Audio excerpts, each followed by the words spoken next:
मुरादाबाद से करीब 30 किलोमीटर दूर स्थित कस्बा कांट के मोहल्ला पट्टीवाला के रहने वाले कारोबारी इदरीस 11 जनवरी 2018 को गायब हो गए। दरअसल इदरीस की कांट में ही कपड़ों की सिलाई की फैक्ट्री है। उनकी फैक्ट्री में सिले कपड़े कई शहरों के कारोबारियों को थोक में सप्लाई होते हैं। 11 जनवरी को वो प्रतापगढ़ और सुल्तानपुर के कारोबारियों से पेमेंट लेने के लिए घर से निकले थे। जब भी वो पेमेंट के टूर पर जाते तो फोन द्वारा अपने परिवार वालों के संपर्क में रहते थे।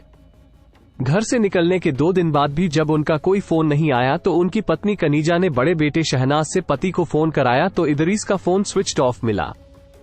शहनाज ने अब्बू को कई बार फोन मिलाया लेकिन हर बार फोन बंद ही मिला।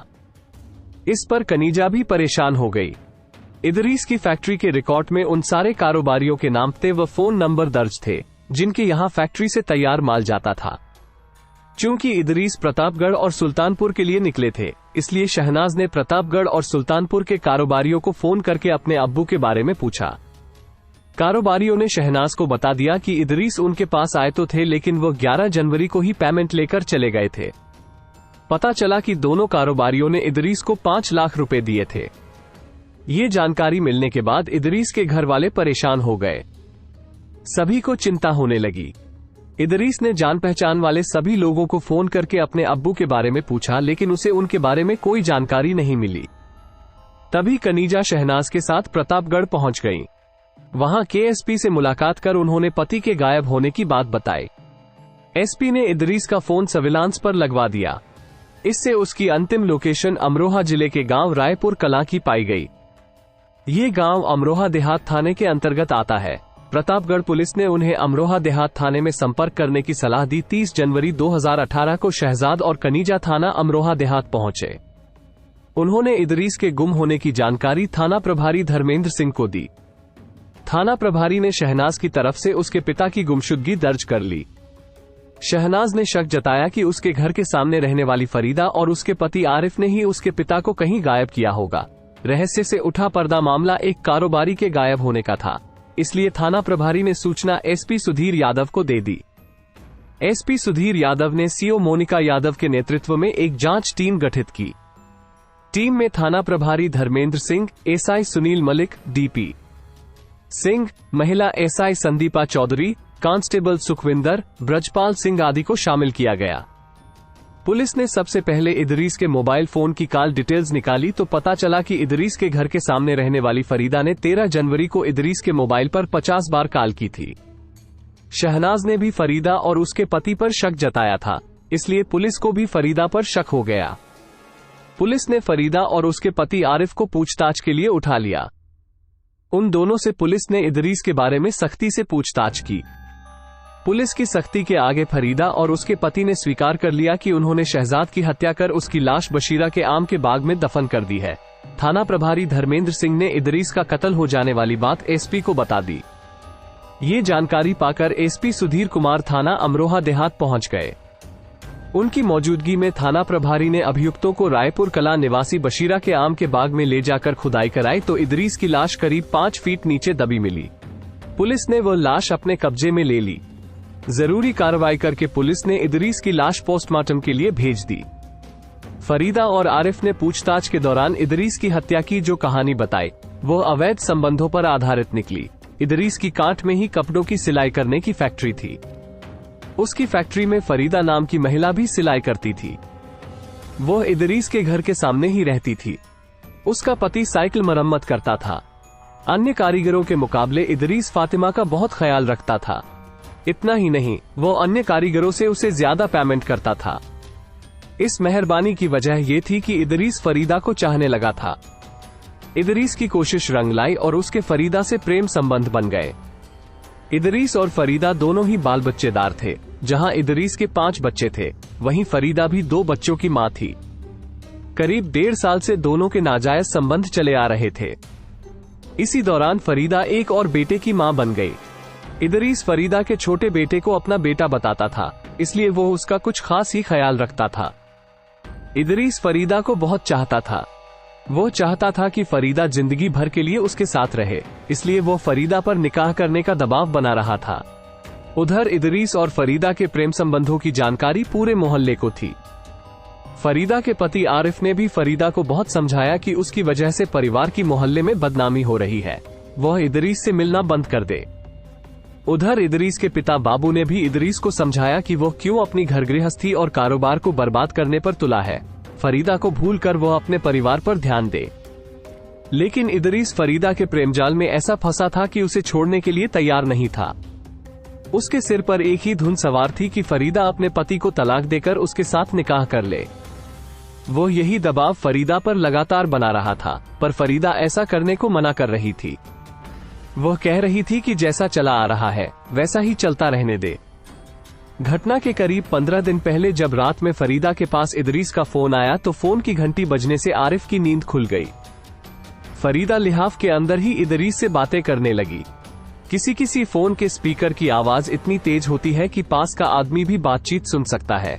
फरीदा के पास भी ऐसा ही फोन था।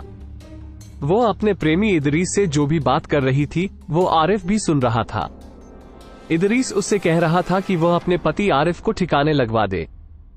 इस काम में वो उसकी पूरी मदद करेगा। उसके बाद हम दोनों निकाह कर लेंगे। अपनी हत्या की बात सुनकर आरिफ के होश उड़ गए। उसने उस समय पत्नी से कुछ भी कहना मुनासिब नहीं समझा। सुबह होते ही आरिफ ने इस बारे में पत्नी से बात की। वो झूठ बोलने लगी। इस बात पर दोनों के बीच नोकझोंक भी हुई। इसके बाद आरिफ ने फरीदा को विश्वास में लिया और घर गृहस्थी का वास्ता देकर कहा, देखो फरीदा, इदरीस कितना गिरा हुआ आदमी है। वो मेरी हत्या कराने पर तुला है। अपने स्वार्थ में वो तुम्हारी भी हत्या करवा सकता है। तुम खुद सोच लो कि अब क्या चाहती हो, यहाँ रहोगी या उसके साथ? फरीदा ने अपने बच्चों का वास्ता देकर आरिफ से कहा, मैं इसी घर में तुम्हारे और बच्चों के साथ रहूंगी, उसके साथ नहीं जाऊंगी। बन गई कत्ल की भूमिका। आरिफ ने सोचा कि आज नहीं तो कल इदरीस उसके लिए नुकसानदायक साबित होगा, इसलिए उसने तय कर लिया कि वह इदरीस को सबक सिखाएगा। इस काम में उसने पत्नी फरीदा को भी मिला लिया। फरीदा ने पति को यह भी बता दिया कि इदरीस पार्टियों से पेमेंट लेने के लिए प्रतापगढ़ और सुल्तानपुर गया हुआ है। इस पर आरिफ ने उससे कहा कि किसी बहाने से उसे बुला लो तो बाकी का काम वह कर देगा। आरिफ के साले फरियाद को ये पता था कि इदरीस की वजह से उसकी बहन के घर में तनाव रहता है, इसलिए आरिफ के कहने पर फरियाद भी इदरीस की हत्या के षड्यंत्र में शामिल हो गया। उधर प्रतापगढ़ और सुल्तानपुर के कारोबारियों से करीब 5 लाख रुपए का कलेक्शन करके इदरीस 13 जनवरी को कांठ लौट रहा था। सफर में उसने अपना फोन साइलेंट मोड पर लगा लिया था। फरीदा ने इदरीस से बात करने के लिए फोन किया, पर इदरीस को इसका पता नहीं चला। फरीदा उसे लगातार फोन कर रही थी। कांठ पहुंचने पर इदरीस ने जैसे ही अपना फोन देखा तो प्रेमिका की 50 मिस्ड कॉल देखकर चौंक गया। उसे लगा कि पता नहीं क्या बात है जो उसने इतनी बार फोन मिलाया। इदरीस ने फरीदा को फोन करके कहा, फरीदा, मेरा फोन साइलेंट मोड पर था, इसलिए तुम्हारी कॉल के बारे में पता नहीं लगा। बताओ क्या बात है? मैंने तय कर लिया है कि मैं आरिफ को तलाक देकर तुमसे निकाह करूंगी। इसी बारे में तुमसे बात करना चाह रही थी। फरीदा बोली, मैं चाहती हूं कि तुम अभी कांठ बस अड्डे पर आ जाओ, वहीं पर हम बात कर लेंगे। प्रेमिका के मुंह से अपने मन की बात सुनकर इदरीस खुश हो गया। उसने कहा, फरीदा, मैं कुछ देर में ही वहां पहुंच रहा हूं, तुम भी जल्द पहुंच जाना। ठीक है, तुम आ जाओ, मैं वहीं मिलूंगी। फरीदा बोली। इदरीस थोड़ी देर में बस अड्डे पर पहुंच गया। फरीदा अपने पति के साथ वहां पहले से ही मौजूद थी। औपचारिक बातचीत के बाद फरीदा ने कहा, रायपुर खास गांव में मेरे भाई के यहाँ खाने का इंतजाम है, वहां चलते हैं, वहीं बातचीत हो जाएगी। इदरीस खाने पीने का शौकीन था। उस समय भी वो शराब पिए हुए था, इसलिए फरीदा के साथ रायपुर खास गांव जाने के लिए तैयार हो गया। जब वो वहां पहुंचा तो फरीदा के भाई फरियाद ने इदरीस का गर्मजोशी से स्वागत किया। उसने चिकन बना रखा था। कुछ देर बातचीत के बाद फरियाद ने उससे खाना खाने को कहा तो शराब के शौकीन इदरीस ने शराब पीने की इच्छा जताई। इस पर फरियाद ने कहा कि यह सब घर पर संभव नहीं है, पीनी है तो कांठ बस अड्डे पर ठेका है, वहीं पर पी लेंगे। इदरीस बस अड्डे पर जाने के लिए तैयार हो गया। इदरीस और आरिफ फरियाद की मोटरसाइकिल पर बैठकर कांठ बस अड्डे पहुंच गए। इदरीस ने पैसे देकर एक बोतल रम मंगा ली। फरियाद एक बोतल रम और पकोड़े ले आया तो आरिफ बोला, चलो बाग में बैठ कर पिएंगे, उसके बाद खाना खाएंगे, वहीं बात भी हो जाएगी। शराब की बोतल और पकोड़े लेकर तीनों मोटरसाइकिल से आम के बाग में पहुंच गए।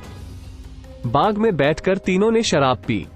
योजना के अनुसार आरिफ व फरियाद ने कम पी और इदरीस को कुछ ज्यादा ही पिला दी थी। इदरीस जब ज्यादा नशे में हो गया तो आरिफ इदरीस से बोला, देखो इदरीस भाई, तुम पैसे वाले हो, मैं छोटा सा एक साइकिल मैकेनिक हूँ, मेरी तुम्हारी क्या बराबरी। तुम ये बताओ कि मेरा घर क्यों बर्बाद कर रहे हो। तुम्हारी वजह से वैसे भी मोहल्ले में मेरी बहुत बदनामी हो गई है, अब तो पीछा छोड़ दो। देखो आरिफ, तुम एक बात ध्यान से सुन लो, मैं फरीदा से बहुत प्यार करता हूँ। अब फरीदा मेरी है, उसे मुझसे कोई भी अलग नहीं कर सकता। तुम्हें ये भी बताए देता हूँ कि उसका जो 5 महीने का बच्चा है वो मेरा ही है। आरिफ भी नशे में था। ये सुनते ही उसका और फरियाद का खून खौल उठा। दोनों ने उससे कहा कि लगता है तू ऐसे नहीं मानेगा। इसके बाद दोनों ने इदरीस के गले में पड़े मफलर से उसका गला घोट दिया, जिससे उसकी मौत हो गई। इदरीस की हत्या करने के बाद उन्होंने उसकी लाश मोटरसाइकिल से बाग के बीचों बीच ले जाकर डाल दी। तलाशी लेने पर इदरीस की जेब से 5 लाख रुपए और एक मोबाइल फोन मिला। दोनों ही चीजें उन्होंने निकाल ली। उसके बाद फरियाद घर से फावड़ा ले आया। आरिफ और फरियाद ने करीब 5 फुट गहरा गड्ढा खोदकर इदरीस की लाश दफन कर दी। लाश ठिकाने लगाकर वे अपने घर लौट गए। इदरीस की जेब से मिले पैसे दोनों ने आपस में बांट लिए। पुलिस ने फरीदा, उसके पति आरिफ के बाद फरियाद को भी गिरफ्तार कर लिया। उनकी निशानदेही पर पुलिस ने 70,000 रुपए, इदरीस का मोबाइल फोन और फावड़ा बरामद कर लिया। पुलिस ने 11 फरवरी 2018 को तीनों अभियुक्तों को गिरफ्तार कर न्यायालय में पेश किया, जहां से उन्हें न्यायिक हिरासत में जेल भेज दिया गया। कथा संकलन तक तीनों अभियुक्त जेल में बंद थे। कथा पुलिस सूत्रों पर आधारित।